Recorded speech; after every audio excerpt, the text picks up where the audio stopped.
గత 2 సంవత్సరాల నుండి పాలకులే బహిరంగంగా మాది రెడ్ బుక్ పాలన అని చెప్పి ఏదో గర్వంగా ప్రకటించుకుంటూ ఉన్నారు. పోలీసుల హింస, దౌర్జన్యాలు, అక్రమ నిర్బంధాలు, కక్షపూరితమైన కేసులని చివరికి ఇవన్నీ దాటుకొని పోలీసులు అసలు హత్యలు చేసే వరకు పరిస్థితి వచ్చేసి, లాకప్‌లలో కొట్టి చంపేసి వీళ్ళే ఖననం చేసే వరకు పరిస్థితి వచ్చేసి, వీళ్ళ వేధింపులు పడలేక ఆత్మహత్యలు చేసే వరకు పరిస్థితి వచ్చి ఆగింది.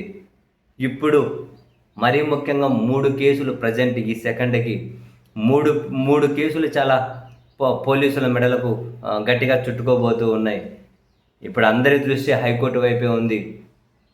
న్యాయస్థానాలు ఎలాంటి నిర్ణయం తీసుకోబోతూ ఉన్నాయి అన్నది. 3 కేసులు, ఒకటి సాయికృష్ణ కేసు సంచలనానికే సంచలనం. మరో క్రాంతి కుమార్ కేసు ఏకంగా సెల్ఫీ వీడియో రికార్డ్ చేసి మరీ మాతలు మింగి చనిపోయాడు.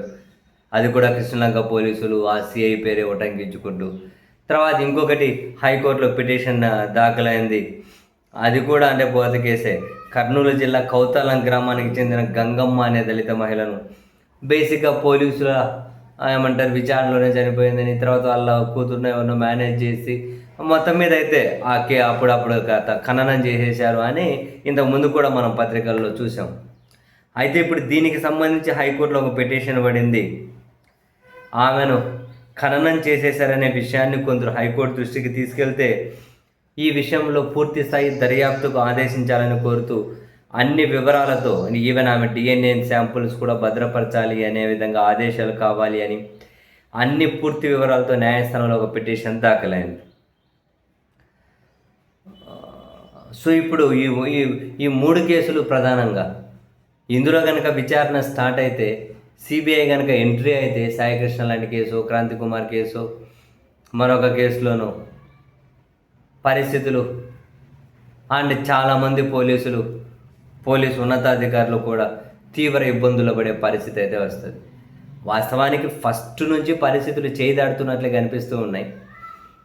పోలీసులు అక్రమ కేసులని, చిన్న వాటి మీద కేసులు పెట్టి వేధించడం దగ్గర నుండి, హింస పెట్టడం దగ్గర నుండి హైకోర్టు ఇప్పటికే చాలాసార్లు ఆశ్చర్యం, విస్మయం, ఆగ్రహం, ఆవేదన ఇవన్నీ పొంది ఉంది, ఇవన్నీ వ్యక్తం చేసి ఉంది పోలీసుల మీద. కానీ ఎప్పుడు ఎక్కడా చర్యలు తీసుకోలేదు. ఏ ఒక్కదాని మీదైనా పోలీసుల మీద న్యాయస్థానం కనుక కన్నెర్ర చేసి సీరియస్గా చర్యలకు ఆదేశించి ఉండేనంటే, దేంట్లోనైనా కనుక సీరియస్గా థర్డ్ పార్టీ విచారణ కోరి ఉండింటే మరి పరిస్థితి ఇంతవరకు వచ్చేది కాదేమో. సరే, ఇప్పుడు న్యాయస్థానాలు ఎలా స్పందిస్తాయి అండ్ మరీ ముఖ్యంగా రాబోయే 29వ తేదీ సాయికృష్ణ మిస్సింగ్ కేసుకు సంబంధించి విచారణ ఉంది కదా, అదైనా నెక్స్ట్ క్రాంతి కుమార్ కేసులో అయినా పిటిషన్లు పడబోతున్నాయి. అండ్ సాయికృష్ణ కేసుకు సంబంధించి ప్రజా ప్రయోజన వ్యాజ్యాన్ని దాఖలు చేయబోతూ ఉన్నారు.